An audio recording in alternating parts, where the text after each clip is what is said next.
శుక్లాంబరధరం విష్ణుం శశివర్ణం చతుర్భుజం ప్రసన్నవదనం ధ్యాయేత్ సర్వవిఘ్నోపశాంతయే. గురుబ్రహ్మా గురుర్విష్ణుః గురుర్దేవో మహేశ్వరః గురుః సాక్షాత్ పరబ్రహ్మ తస్మై శ్రీగురవే నమః. నారాయణం వ్యాసం వసిష్ఠనప్తారం శక్తేః పౌత్రమికల్మషం పరాశరాత్మజం వందే సుఖతాతం తపోనిధిం. నారాయణం నమస్కృత్య నరం చైవ నరోత్తమం దేవీం సరస్వతీం వ్యాసం తతో జయముదీరయేత్. వసుదేవసుతం దేవం కంసచాణూరమర్దనం దేవకీ పరమానందం కృష్ణం వందే జగద్గురుం. శ్రీ భాగవత కథాసుధలు 68వ భాగానికి స్వాగతం, సుస్వాగతం. క్రిందటి భాగంలో హిరణ్యకశిపుడు ప్రహ్లాదుణ్ణి ఎంతో ప్రేమతో అడిగాడు, నీవు గురువుడి దగ్గర నేర్చిన విషయాల్లో ఒక గొప్పదైన విషయం చెప్పి దాని భావాన్ని వివరించమని అడిగితే హరిభక్తి గురించి చెప్పాడు ప్రహ్లాదుడు. ఎంత మంచి పద్యం చెప్పారు అంటే పోతనామాచుల వారు, ఎల్ల శరీరధారులకు ఇళ్లను చీకటి నూతిలోపలన్ త్రెళ్ళక వీరు నేనను మతిభ్రమణంబున ఖిన్నులై ప్రవర్తిల్లక సర్వమున్ అతని దివ్య కళామయమంచు విష్ణునందుల్లము చేర్చి తారడవి నుండుట మేలు నిశాచరాగ్రణి అన్నాడు. ఓ రాక్షసులకు రాజైన మహానుభావ,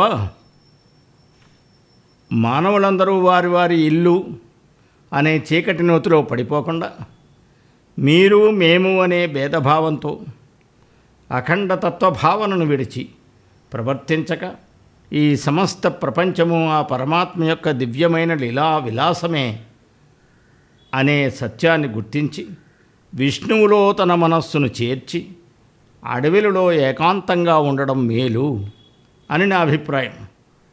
సంసారం అనే చీకటి బావిలో పడకూడదని అర్థం. అభేద దర్శనం అంటే జ్ఞానం అన్న శాస్త్రోక్తిని అనుసరించి భేద దృష్టితో కాకుండా అందరినీ సమబుద్ధితో చూడాలి. ఈ విశ్వమంతా కూడా వాసుదేవుని దివ్య కళాత్మకమే అని భావించాలి. పోతన గారు అద్వైత ప్రతిపాదన చేశారు. శ్రీధర్ వ్యాఖ్యానాన్ని బట్టి పోతనామాచుల వారు భాగవతాన్ని ఆంధ్రీకరించారు. ఇక్కడ కూడా అద్వైత సిద్ధాంతాన్ని అనుసరించే ఈ పద్యాన్ని మనకు అందించారు. అటువంటి పద్యం విన్నాడు, కానీ ఒక చిరునవ్వు నవ్వాడు. నవ్వి, ఇదేమిటయ్యా, నువ్వు ఎవరినో దేవతలను కొట్టాలి, రాక్షసులను కొట్టాలి, యక్షుణ్ణి కొట్టాలి, గంధర్వులను కొట్టాలి, పక్షులను కొట్టాలి, ఇలా చేయాలి, కానీ హరి గిరి అంటూ ఈ మోహంలో పడిపోయి ఉన్నావు అని చెప్పి వేళాకోళం చేశాను. అప్పుడు ప్రహ్లాదుడు, భాగవతోత్తముడైనటువంటి ప్రహ్లాదుడు చిన్న వయసులో ఉన్నా సరే గొప్ప పద్యాన్ని ఒకటి మనకు అందించారు. అందులో హరిభక్తి యొక్క విశిష్టతను గురించి పోతనామాచుల వారి ద్వారా మనం తెలుసుకుంటున్నాం. మందార మకరంద మాధుర్యమున తేలు మధుపంపు ఓవునే మదనములకు నిర్మల మందాకిని వీచికల తూగు రాయంచనునే తరంగిణులకు లలిత రసాల పల్లవ ఖాదియై చొక్కు కోయిల చేరునే కుటజములకు పూర్ణేందు చంద్రికా స్ఫురిత చకోరకం బరగునే సాంద్రనీహారములకు అంబుజోదర దివ్య పాదారవింద చింతనామృత పాన విశేషమత్త చిత్తమేరీతి ఇతరంబు చేరనేర్చు వినుత గుణశీల మాటలు వేయునేల. ఓ మహానుభావ, తండ్రి, 1000 మాటలెందుకు? మందార మకరందంలోని తీపిని అనుభవించే తుమ్మిద ఉమ్మెత్త పూల జోలికి వెడుతుందా? పోదు. స్వచ్ఛమైన గంగా తరంగాలపై తూగాడే రాజహంస వాగులు వంకల వైపు వెడుతుందా? పోనే పోదు. అంతేకాదు, లలితంగా ఉండే తీపి మామిడి చిగుళ్ళు తిని గొంతు సవరించే కోయిల కొండమల్లెల వద్దకు వెళ్తుందా? ఎప్పటికీ వెళ్ళదు. నిండు చందమామ వెన్నెలను తిరుగాడే చకోర పక్షి ఒక మంచు వద్దకు చేరుతుందా? చేరనే చేరదు. పద్మనాభుడైన విష్ణుమూర్తి పదపద్మ ధ్యానమనే అమృత పానం చేత విశేషంగా మదించిన మనస్సు ఐహిక విషయాలపై ఎప్పటికీ చేరదు, ఆ చేరనే చేరదు అనే వేదాంత తత్వాన్ని ప్రకటించారు. అప్పుడు ఆయన యొక్క ప్రహ్లాదుడి యొక్క గురువులు ఉన్నారు, గురుపుత్రులు. వారు వెంటనే ఉలికిపడ్డారు. మనం చెప్పింది ఏంటి, ఇతను చెప్తున్నది ఏమిటి అని అతన్ని మందలించారు. శత్రువులను గౌరవించి స్వజనులను దూషించే స్వభావం గల ఓ ప్రహ్లాద, నీకు 5 ఏళ్ళు వయసు లేదు, చిన్న పిల్లాడివి, తర్కవాక్యాలు మాట్లాడుతున్నావు. మేము విద్యాభ్యాస కాలంలో శాస్త్రార్థం ఎలా చెప్పామో అలా చెప్పక ఆ రాక్షసరాజు ముందు మాకు తలవెంపులు తెస్తున్నావు కదా అని వాళ్ళు కోప్పడ్డారు. కాప్పడి మళ్ళీ రాక్షసుడు హిరణ్యకశిపుడితో చెప్పారు, ఓ రాక్షసరాజా విను, ఈ బిడ్డను మళ్ళీ తీసుకువెళ్ళి మేము చదివిస్తాం, నీ పాదాలపై ప్రమాణం చేస్తున్నాం, బాగా చదివిస్తాం, ఇంతకు మునుపు కంటే జాగ్రత్తగా అతన్ని దండిస్తాం, దయచేసి మాపై ఆగ్రహించవద్దని బతిమాలి ఆ ప్రహ్లాదుని తీసుకెళ్ళి అతనికి ఎంతో బోధ చేశారు. సామధాన భేద దండోపాయాలతో సంబంధించిన కొన్ని బోధలు చేశారు. ఆ బోధలు చేశారు. తిప్పకుమన్న మా మతము దీర్ఘములైన త్రివర్గ పాఠముల్, తప్పకుమన్న నేడు మన దైత్యవరేణ్యుని మ్రోలనేముమున్, చెప్పిన రీతిగాని మరి చెప్పకుమన్న విరోధి నీతులున్, విప్పకుమన్న దుష్టమగు విష్ణు చరిత్ర కథార్థజాలముల్. ఓ ప్రహ్లాద, నాయనా మా మాట విను, మేము చెప్పిన విషయాలు తప్పవద్దు. విస్తారాలైన ధర్మార్థ కామాలను గురించి పాఠాలను తప్పవద్దు. మన రాక్షసేంద్రుడి ముందు మేము చెప్పిన రాజనీతిని తప్ప మనకి శత్రువైన వాని యొక్క నీతులు చెప్పవద్దు.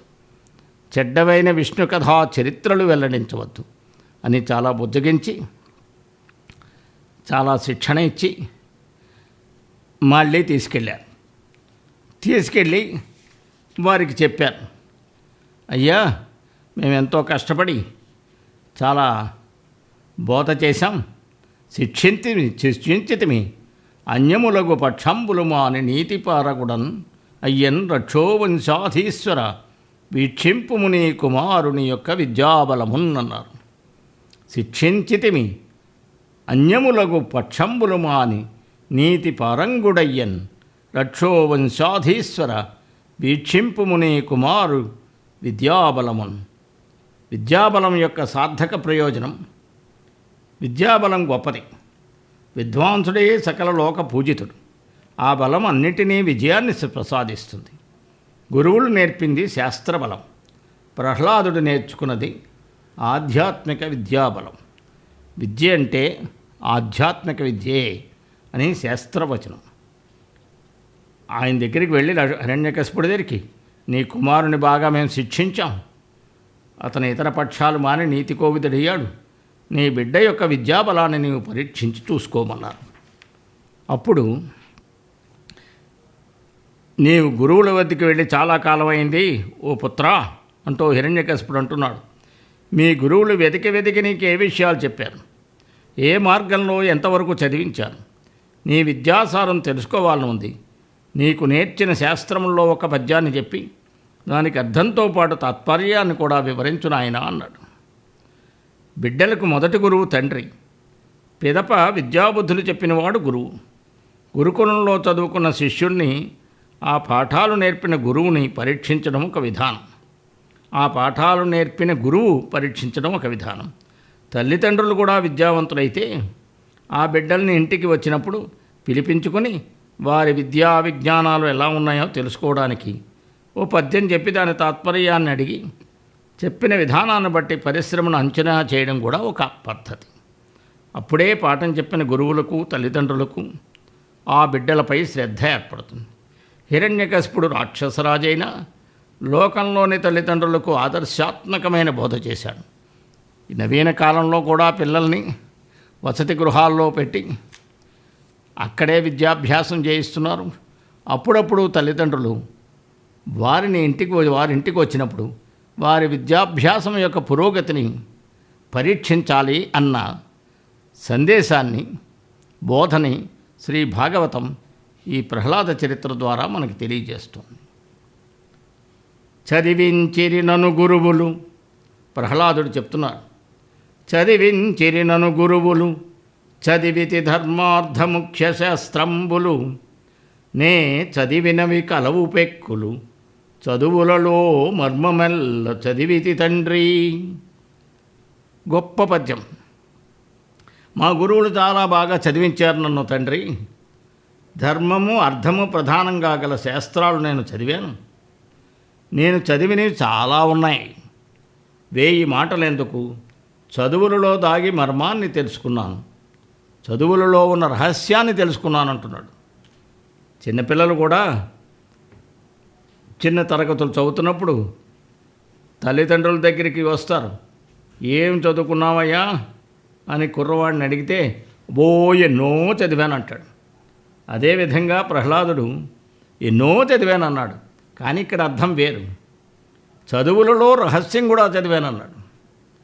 నన్ను బాగా చదివించారు, ధర్మార్థ ముఖ్య శాస్త్రంలో చదివాను అన్నాడు.